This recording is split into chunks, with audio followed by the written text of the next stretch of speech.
Hey fellas, and welcome back. So, the topic of today is about civilization that I hold quite close to my heart and that I was looking forward to talk about.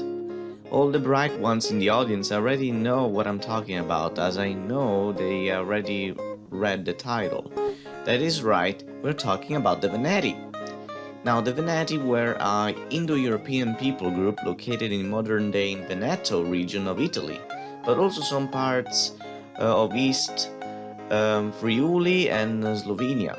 It is quite hard to explain in short what stood out about the ancient Venetian civilization because there is a lot to mention. It is generally agreed that they were Indo-European due to their religious practices, which we will talk about later, but they also seem to have assimilated many cultural traits with other people around them, like Celts, Illyrians, Italians, and even Greeks. Even back then, not many writers seem to agree on their origins. This mystery plagues us to this day.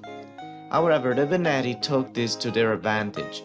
Their geographical position gave them many diplomatic links and resources, which they used well, becoming great merchants, specifically horse traders and amber traders.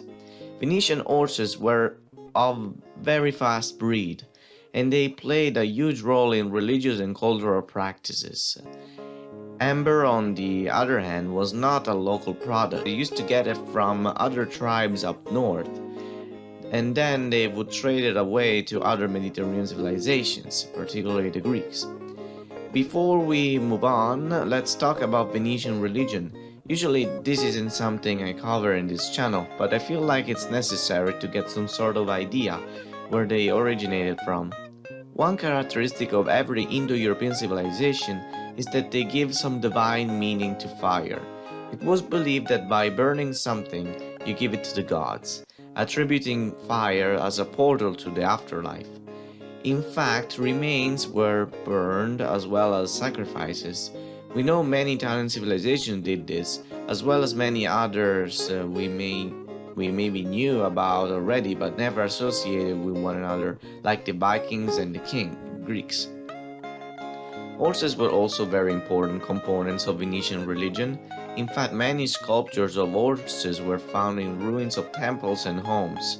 However, the most important figure in their religion and culture was probably Regia, the godmother of the Veneti. She was also the goddess of writing. In fact, the priestess used to teach people to write for free before socialism was a thing. Some artifacts of Regia with scriptures from the Venetian language were found in Pannonia, in modern-day Hungary, so people assumed that the Phoenicians were Illyrians for many years, which, as we know, is not true. As I mentioned before, writers from every time period, including our own, can't seem to agree where the heck the Venetians originally came from. From Illyria, Poland, Turkey, we really don't know. And the fact that there are many other civilizations with very similar names as the Veneti doesn't really help either. Most modern evidence, however, seems to point out at Italian origins that can only be explained with the diplomatic interactions with Rome itself. Rome and the Veneti have always been allies ever since the great Celtic migration to Italy in 400 BC that we talked about last time. They were also one of the only civilizations that was assimilated into the Roman Empire instead of being conquered, which is very rare at this point. The Veneti sided with Rome in nearly every single war, from the Punic Wars to wherever, and they always been inseparable. They were incorporated into Roman politics from 200 BC until the 50s BC. The political system was not too innovative. They might have had a united government, but for all we know, they might have been independent cities all around the Adige River. But all of this I said about the Veneti matters very little compared to what I'm about to say now, because the Veneti invented something we all learn to love and use every day. And while most of us often forget how much we depend on them, they are nevertheless the most important invention the Veneti have ever come up with.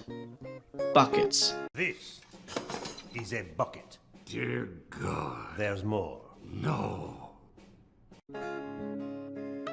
The first buckets appeared in the 5th century BC in Veneto, and they were called situlas. Now, before the godly Venetians invented situlas, people drank wine from these. Like, what the fuck is that? An amphora? How am I supposed to drink from that? Look at it, it's pretty and elegant and gay. Gay! Now, buckets are the stuff. Look at those sexy lines. As you can imagine, the world went crazy for these things. And if you don't believe me, then tell me.